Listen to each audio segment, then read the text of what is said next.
Netanyahu ने क्यों दिया भीषण स्ट्राइक का आदेश?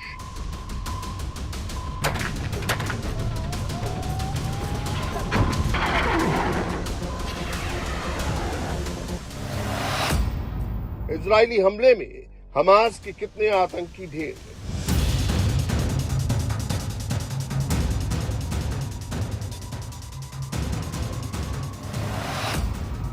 गाजा में क्यों टूट गया ट्रंप का पीस प्लान?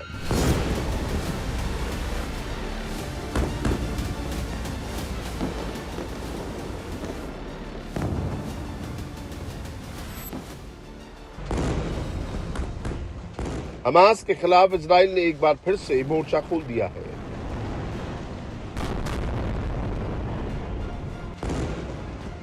गाजा में सीजफायर के बावजूद इजरायली आर्मी ने एयर स्ट्राइक की है।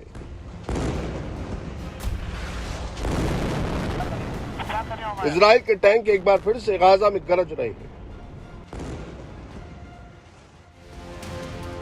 क्योंकि इजराइल के प्रधानमंत्री बेंजामिन नेतन्याहू ने हमास के खिलाफ सबसे बड़े एक्शन का आदेश दे दिया है।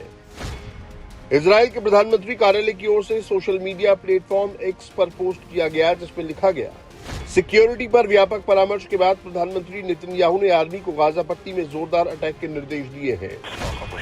जैसे ही नेतन्याहू ने इजरायली आर्मी को एक्शन का आदेश दिया, वैसे ही इजराइल की सेना कहर बनकर गाजा पट्टी पर टूट पड़ी।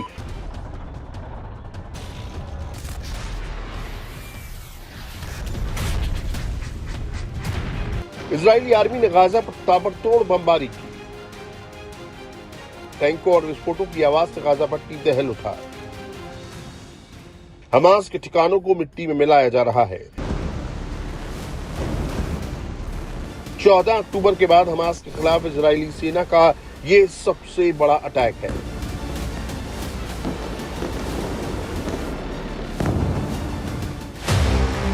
अमेरिकी राष्ट्रपति ट्रंप ने 13 अक्टूबर को मिस्र में गाजा पीस प्लान का ऐलान किया था।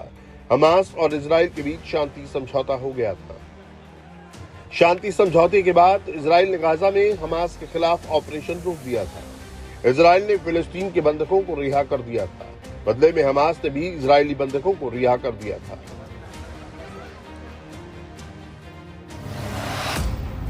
लेकिन सवाल यह है कि जब शांति समझौता हो गया था तो फिर 15 दिनों के भीतर क्यों टूट गया?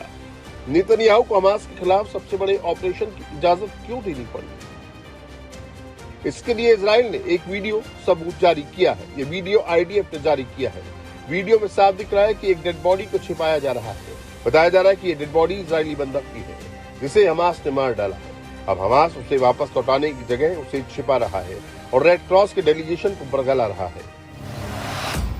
दरअसल हमास ने अब तक 13 इजरायली बंधकों के शव नहीं लौटाए हैं। साथ ही पीस प्लान के तहत जो शव लौटाए गए हैं वो भी गलत है। साथ ही हमास ने इजरायली सेना पर अटैक कर दिया।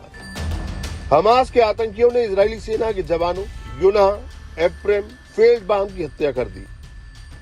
हमास की कायराना करतूत से नेतन्याहू आग बबूला है और हमास के खिलाफ फाइनल अटैक का आदेश दिया है।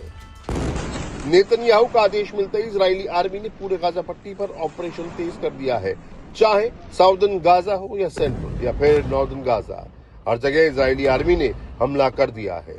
हमले में 30 से ज्यादा आतंकियों के मारे जाने का दावा भी किया गया है।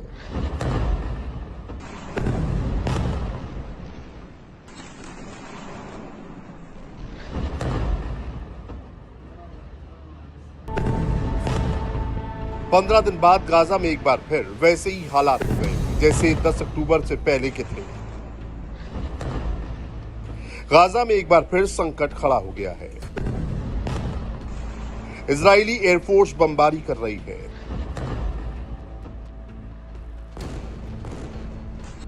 इजराइल ने गाजा सिटी, खान यूनिस, बेत नहिया और अल बुरैस जैसे गनी आबादी वाले इलाके को निशाना बनाया। गाजा के अस्पतालों के मुताबिक गाजा सिटी के साबरा इलाके में एक मकान पर बमबारी में 3 महिलाओं सहित 4 लोगों की मौत हुई। गाजा के अस्पतालों ने दावा किया है कि इजराइल के हमले में 63 से ज्यादा फिलिस्तीनी मारे गए हैं, जिसमें ज्यादातर महिलाएं और बच्चे हैं। इजरायली सेना के जवानों ने वेस्ट बैंक में हमास के 3 आतंकियों को भी मार गिराया है। इनकी तस्वीरें भी सामने आई हैं। हमास ने यह भी दावा किया है कि इजरायली सेना के हमले में मोहम्मद साफी भी मारा गया है, जिसे हाल ही में शांति समझौते के बाद इजराइल ने छोड़ा था। मोहम्मद साफी हमास के लिए फंड रेजिंग का काम करता था।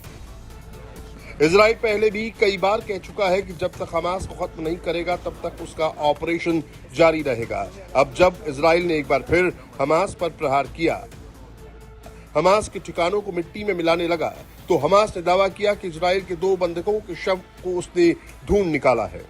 हमास ने दावा किया है कि अमीरम कपूर और सहर बारूक के शव को ढूंढ निकाला है। हमास का दावा है कि वो शांति समझौते के प्रति पूरी तरह प्रतिबद्ध है। दरअसल गाजा में मानवीय संकट को देखते हुए अमेरिकी राष्ट्रपति डोनाल्ड ट्रंप ने जंग को रोकने के लिए 29 सितंबर को जो 20 सूत्री शांति योजना पेश की थी, जिसके बाद 10 अक्टूबर को दोनों पक्षों ने इस पर सहमति दे दी थी और फिर 13 अक्टूबर को मिस्र के शहर शर्म अल शेख में गाजा शांति समझौते पर साइन किए थे। इस दौरान 20 से ज्यादा देशों के नेता वहां मौजूद थे। शांति समझौते के बाद ये माना जाने लगा था कि गाजा में अब सब कुछ सामान्य हो जाएगा, लेकिन शांति समझौता लागू होते ही हमास ने गाजा में फिलिस्तीनियों के खिलाफ कार्रवाई शुरू कर दी थी। इजराइल का दावा है कि वो सहायता राशि गाजा में मदद के लिए नहीं मिल रही है, उसे लूटकर इजराइल के खिलाफ जंग में हमास इस्तेमाल कर रहा है। पिछले 2 साल में ये पहली बार नहीं है जब हमास और इजराइल के बीच सीजफायर टूटा है। इससे पहले भी 2 बार शांति समझौते का प्रयास किया गया था और तब भी ये समझौता टूट गया था। गाजा में पिछले 2 सालों से चल रही जंग में 68,500 से ज्यादा फिलिस्तीनी मारे गए हैं। दरअसल गाजा में जंग की शुरुआत 7 अक्टूबर 2023 को हमास के उस टेरर अटैक के बाद हुई थी, जिसमें हमास के आतंकियों ने इजराइल में घुसकर 1200 से ज्यादा इजरायलियों की हत्या कर दी थी और 251 लोगों को बंधक बना लिया था, जिसका बदला लेने के लिए इजराइल ने हमास के खिलाफ जंग का ऐलान कर दिया था। हमास ने सभी जीवित बंधकों को तो रिहा कर दिया, लेकिन 13 बंधकों के शव अब भी लौटाने बाकी हैं, जिसे लेकर इजराइल ने मोर्चा खोल दिया है। राष्ट्रपति द्वारा कराया गया शांति समझौता कायम रहेगा। सीजफायर अभी भी बरकरार है। इसका मतलब ये नहीं कि छोटी मोटी झड़पें नहीं होंगी। गाजा में इजरायली सैनिकों पर हमले के बाद तेल अवीव की ओर से जवाबी कार्रवाई की जा रही है। इतना तो तय है कि अगर हमास ने इजरायली बंधकों के शवों को नहीं लौटाया तो आने वाले दिनों में इजराइल और भीषण अटैक कर सकता है।